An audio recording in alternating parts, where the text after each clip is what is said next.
Hi, everyone. I'm Claire Fallon. And I'm Emma Gray. We're the hosts of Here to Make Friends, a podcast for anyone who loves or loves to hate the Bachelor franchise. So we're here to award some superlatives for week 5 of Colton's season of The Bachelor.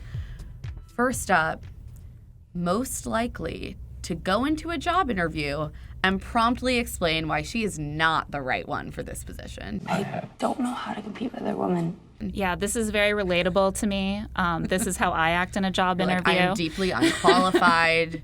Just don't even look at my resume. Exactly. So when Elise goes to see Colton, then immediately tells him that anyway, she can't stay after all.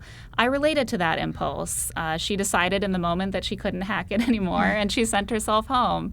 You know, I think she could have made quite a dent in the season if she had stayed. She shot herself in the foot. I agree, but apparently the job of professional Bachelor contestant was not for her. And that's totally fair. Next, we have most likely to be extremely normal in real life. Kirpa.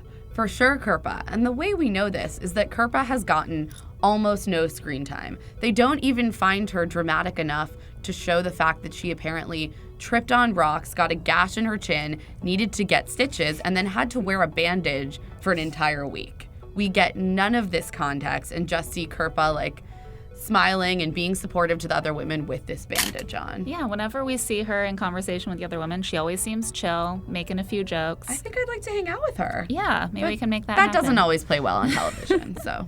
Next, we have most likely to just straight up murder you the minute the zombie apocalypse starts. The most ferocious animal in the jungle is Hannah Beast. Hannah B. She has some pretty scary energy. That pageant girl instinct she knows how to survive. A sort of primal, I will rip your throat out with my bare hands and or teeth vibe. Yeah, I mean, it's kind of compelling. Yeah, I'm kind of into it. It makes me want to be on her good side. And then most likely to wrench defeat from the jaws of victory. Yeah. This is a rough one. That's going to be Nicole this week, who did one of the most self-destructive things that we saw this season so far. Just as she has convinced Colton that actually Onyeka was unfairly attacking her and that she was truly there for the right reasons, she immediately undermined it by spending the rest of her time attacking Onyeka unnecessarily. Why are you risking your relationship? I don't understand why you're risking your relationship with Colton to bash me.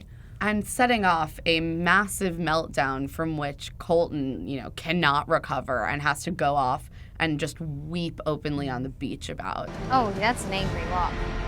It's a rough time. And you would think at this point, these women have watched this show for seasons, most of them. Will they ever learn that spending your very short time you have with the lead talking about another woman is just not going to play that well for you? Yeah. She was so close. She was so close to pulling that off, and instead, and then just not looking good for Nicole now. No. Next, we have most likely to miss a sexual reference. Not letting things like leeches or nature's Niagara make things a little too hard. Oh, little baby Colton. It's cute. It is cute. It is cute. Sydney, in the credit sequence this week, makes a very overt sexual reference joke, and it just completely goes over Colton's head to the point he has to directly ask her what it means. What does whack my weeds mean? It means... And eventually she just says, it's a sexual innuendo.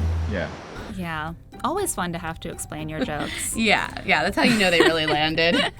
Next, we have most likely to negotiate a peace treaty, a really flattering superlative, I think. I mean, for a person who deserves to be flattered this week, Tisha, she handled herself so well. She really tried to diffuse the Nicole Onyeka situation. I was there for that conversation, and I literally just told them that that's not what was said. Yeah. She sets the record straight as to what Nicole said or did not say. She moves Nicole away to calm down.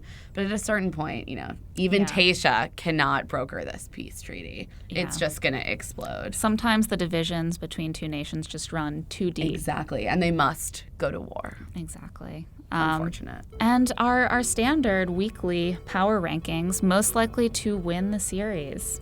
Cassie. She is still just coming in very hot. She's Colton really loves her. edged out Hannah G for me, after the last 2 weeks. Colton is so into her. She's so into Colton. They just want to snuggle each other and make out literally all the time. Yeah. They've known each other for so long. They just love to talk to each other. We don't really know about what, but apparently about something. It's looking good for her. I feel like we do have some chemistry, and I'm looking forward to just diving right in. Next, most likely to be the next Bachelorette. Kaylin, she's still holding the line. Some of our other contenders, like Elise, really flamed out this week. Really? In dramatic fashion.